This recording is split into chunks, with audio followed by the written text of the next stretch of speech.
it would be acceptable for a university to say you may not have a protest outside a classroom building while classes are going on. Perfectly reasonable restriction on time and place. Or you may not do so if it interferes with ingress and egress of people from buildings. But the restrictions have got to be reasonable. The idea is that the default position should be freedom of speech, freedom of assembly should prevail, and only to the extent that it's reasonable to restrain it as to time and place can the universities make infringements upon it. So time and place they can restrict. What about content? What someone wants to say?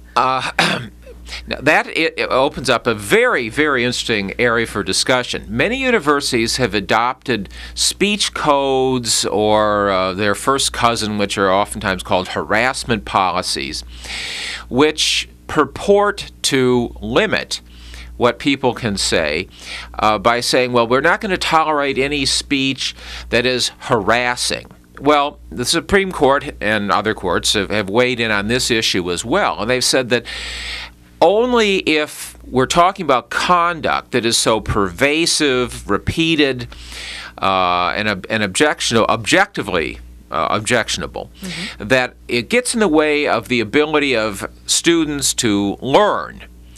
Can it be restricted? Can speech be restricted?